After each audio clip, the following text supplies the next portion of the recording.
ಗುರುಬ್ರಹ್ಮ ಗುರುವಿಷ್ಣು ಗುರುದೇವೋ ಮಹೇಶ್ವರ ಗುರು ಸಾಕ್ಷಾತ್ ಪರಬ್ರಹ್ಮ ತಸ್ಮೈ ಶ್ರೀ ಗುರುವೇ ನಮಃ. ವಿಡಿಯೋಗಳ ಉದ್ದೇಶ ಎಲ್ಲರೂ ಧನವಂತರಾಗಬೇಕು, ಆರೋಗ್ಯವಂತರಾಗಬೇಕು ಮತ್ತು ನೆಮ್ಮದಿವಂತರಾಗಬೇಕು.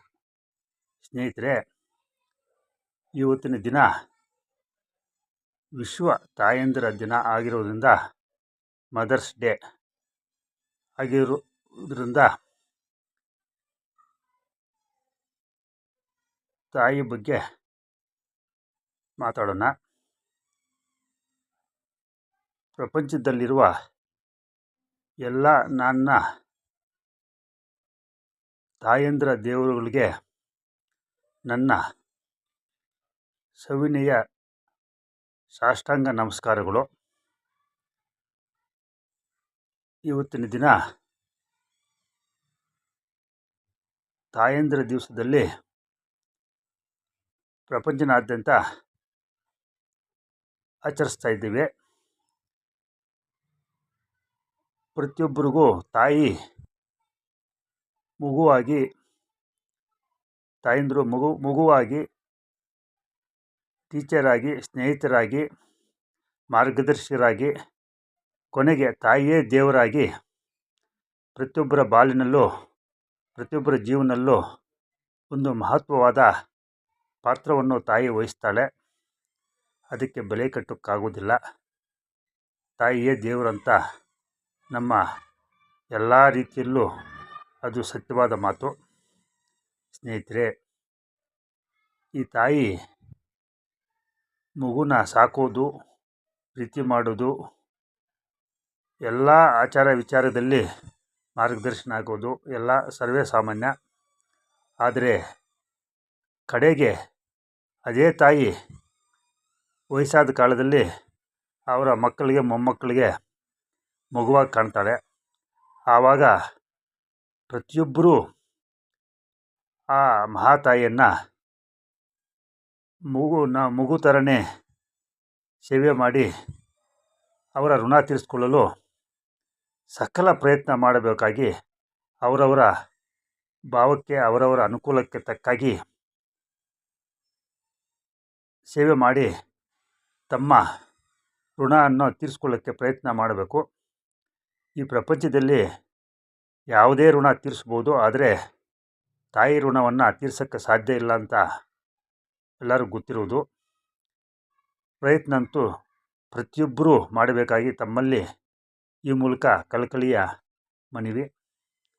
ನಮ್ಮ ಸಬ್ಜೆಕ್ಟ್ನಲ್ಲಿ ಎಲ್ಲರೂ ಧನವಂತರಾಗಬೇಕು, ಆರೋಗ್ಯವಂತರಾಗಬೇಕು ಮತ್ತು ನೆಮ್ಮದಿವಂತರಾಗಬೇಕು ಅನ್ನೋ ಇದರಲ್ಲಿ ಈ ತಾಯಿಯ ಪಾತ್ರ ತುಂಬ ಮುಖ್ಯವಾದದ್ದು. ತಾಯಿನ ಯಾರು ರೆಸ್ಪೆಕ್ಟ್ ಕೊಡ್ತಾರೋ, ಮರ್ಯಾದೆ ಕೊಡ್ತಾರೋ, ಅವರಿಗೆ ಈ ಅನುಕೂಲಗಳು ಸಿಗೋದರ ಸಂದೇಶವಿಲ್ಲ. ಯಾವುದೇ ರೀತಿಯಲ್ಲಿ ತಾಯಿಯನ್ನು ಕಡೆಗಣಿಸಿದವರು ಉದ್ಧಾರ ಆಗಿರೋದು ಅಥವಾ ಏಳಿಗೆ ಆಗಿರೋದು ನಾನು ಕಂಡಿಲ್ಲ, ನೀವು ಕಂಡಿಲ್ಲ ಅಂದುಕೊಂಡಿದ್ದೀನಿ. ಆದ್ದರಿಂದ ಪ್ರಪಂಚದಲ್ಲಿರೋರೆಲ್ಲ ತಾಯಿ ಪ್ರೀತಿಗೆ ಪಾತ್ರ ಆಗದೆ ಯಾರೂ ಇರುವುದಿಲ್ಲ.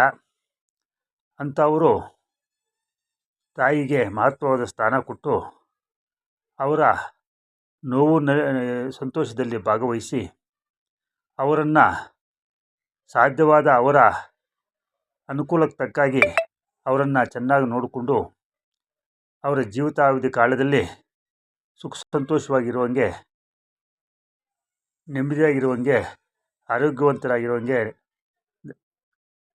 ಧನವಂತರಾಗಿರುವಂಗೆ, ನೆಮ್ಮದಿಯಾಗಿರುವಂಗೆ ನೋಡಿಕೊಂಡು ಅವರನ್ನು ಕಲಿಸ್ಕೊಡ್ಬೇಕಾಗಿ ತಮ್ಮಲ್ಲಿ ಸವಿನಯ ಪ್ರಾರ್ಥನೆ. ಸ್ನೇಹಿತರೆ, ಈ ತಾಯಿ ಅನ್ನೋ ಪದಕ್ಕೆ ಬೆಲೆ ಕಟ್ಟಲಿಕ್ಕಾಗೋದಿಲ್ಲ. ಪ್ರಪಂಚದಲ್ಲಿ ಎಷ್ಟೋ ಭಾಷೆಗಳು, ಆಚಾರ ವಿಚಾರಗಳು ಇರ್ಬೋದು. ಎಲ್ಲರೂ ಅಮ್ಮ ಅಂತೀವಿ. ಈ ಪದಕ್ಕೆ ಬೆಲೆ ಕಟ್ಟಲು ಅಥವಾ ಆ ಋಣ ತೀರಿಸಲು ಸಾಧ್ಯವಿಲ್ಲ. ಆದ್ದರಿಂದ ಪ್ರತಿಯೊಬ್ಬರೂ ಯಾವುದಾವುದ ರೂಪದಲ್ಲಿ ಯಾವ ರೂಪದಲ್ಲಿ ಸಾಧ್ಯವಾಗುತ್ತೋ ಆ ರೂಪದಲ್ಲಿ ತಾಯಿ ಋಣ ತೀರಿಸಲು ಪ್ರಯತ್ನಿಸೋಣ. ಎಲ್ಲರೂ ಧನವಂತರಾಗೋಣ, ಆರೋಗ್ಯವಂತರಾಗೋಣ, ನೆಮ್ಮದಿವಂತರಾಗೋಣ. ಈ ವಿಷಯದಲ್ಲಿ ಏನೇ ಸಲಹೆ, ಸೂಚನೆ, ಮಾರ್ಗದರ್ಶನ ಬೇಕಾದಲ್ಲಿ ನನ್ನ ಮೊಬೈಲ್ ನಂಬರಾದ 9448356657ಗೆ ಸಂಪರ್ಕಿಸಬೇಕಾಗಿ ತಮ್ಮಲ್ಲಿ ಸವಿನಯ ಪ್ರಾರ್ಥನೆ.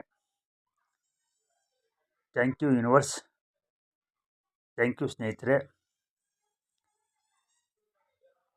ಈ ವಿಶ್ವ ತಾಯಂದಿರ ದಿವಸ happy mother's day. Thank you.